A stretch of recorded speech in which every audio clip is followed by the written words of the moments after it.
आप देख रहे हैं बीबीसी लाइव, देश और दुनिया की खबर। नमस्कार, मैं हूं अंजलि और आप देख रहे हैं बीबीसी लाइव। तो चलिए शुरुआत करते हैं आज की प्रमुख खबर से।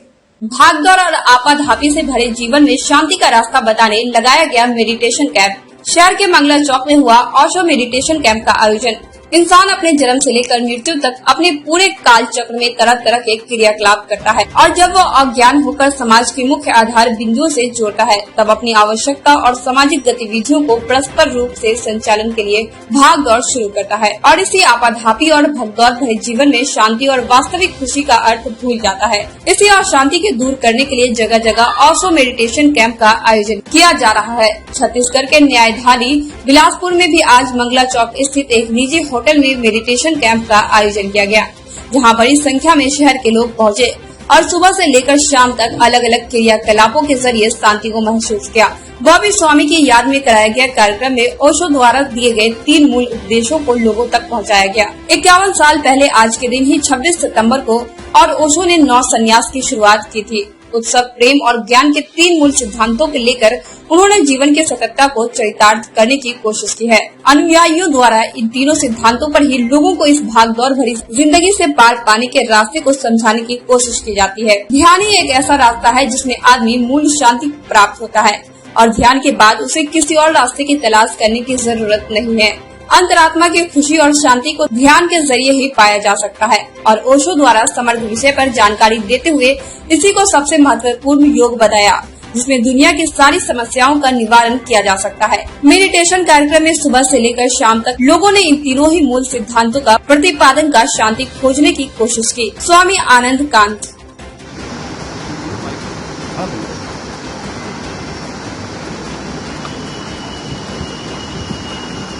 अभी तक ध्यान लोगों से अछूता था। ध्यान मतलब लोग सोचते थे कि बहुत कोई गंभीर चीज है जिसको जाके कोई पद्मासन या प्रजासन या कोई बहुत टफ काम है, और ध्यान से लोग दूर थे।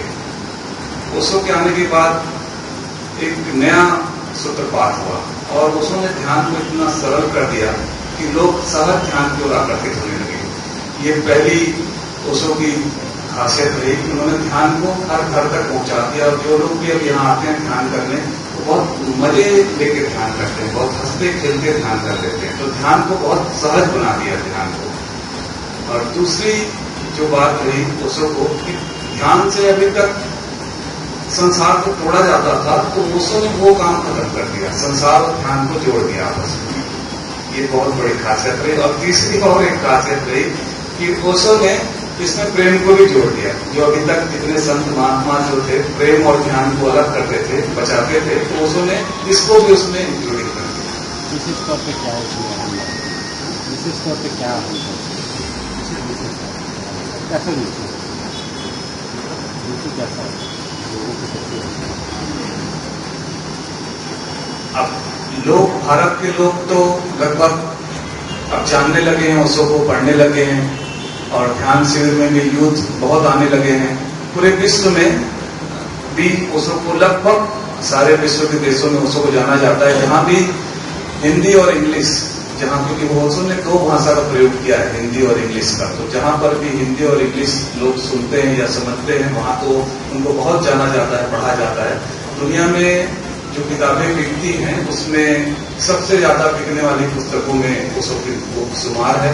और दुनिया में अगर कहा जाए तो सबसे बड़े राइटर, वैसे ओशो ने लिखा कुछ नहीं है, फिर भी 650 किताब ओशो की प्रकाशित होगी, तो विश्व के सबसे बड़े राइटर है।